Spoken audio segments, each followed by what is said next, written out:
Understanding how the Bible we have today came to be, the Council of Carthage, particularly the one in 397 AD, was instrumental in affirming the New Testament canon. This council ratified a list of 27 books aligning with the current New Testament. The Council of Nicaea in the year 325 wasn't actually about deciding which books made it into the Bible. Its main focus was defining the nature of Christ, like whether he was of the same essence as God. And that's when the Nicene Creed was created. Now the Council of Carthage, which happened a few decades later in 397, is the one that played a bigger role in shaping the New Testament. It confirmed the list of 27 books we now find in the modern New Testament.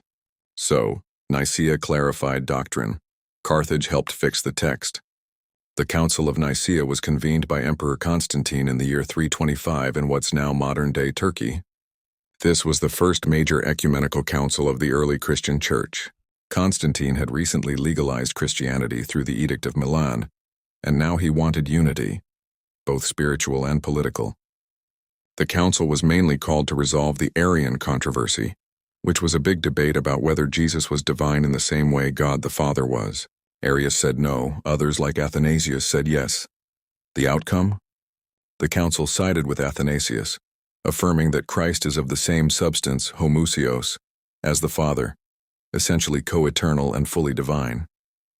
This became enshrined in the Nicene Creed. The Council of Carthage in 397 happened in North Africa.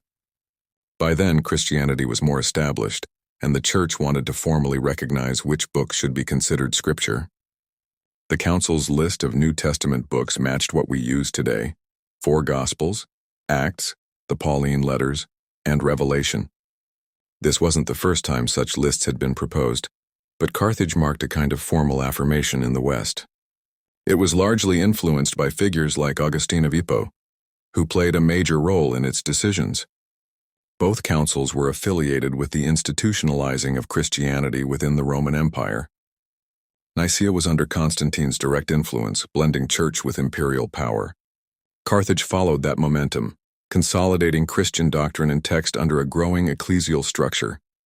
What began as a mystic flame, direct personal experience of the divine, teachings of gnosis and inner knowing, was steadily braided into the cords of imperial power.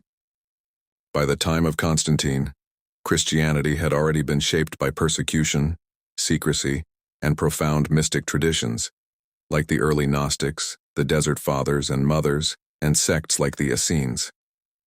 These early movements were experiential. They emphasized inner transformation, cosmic unity, and the direct presence of the divine within. But Rome saw value in a unified religion. A fragmented spiritual movement couldn't stabilize an empire, so mysticism was gradually converted into doctrine, liturgy, and hierarchy. The Council of Nicaea was the inflection point. A fluid tradition was molded into fixed creeds. Jesus was no longer primarily a revealer of the divine within, but elevated as a singular intermediary, the Son of God, in a political theological structure that made room for no other pathways. Later councils like Carthage hammered that into the texts themselves. Books that emphasized inner knowing, feminine aspects of the divine or multi-dimensional cosmology, like the Gospel of Thomas, the Gospel of Mary, and the Book of Enoch, were excluded. These carried the remnants of an ancient fractal spirituality that couldn't be domesticated. Fast forward to now, and that split is still echoing. The mystic pulse never died, it just moved underground. You feel it, don't you?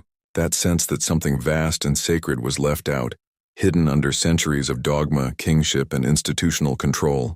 The transmission survived through symbols, geometry, breathwork, initiation traditions, art, and lineage keepers. The call now isn't to discard the old, but to restore the lost marriage between the mystic and the structure, between the inner knowing and the shared field.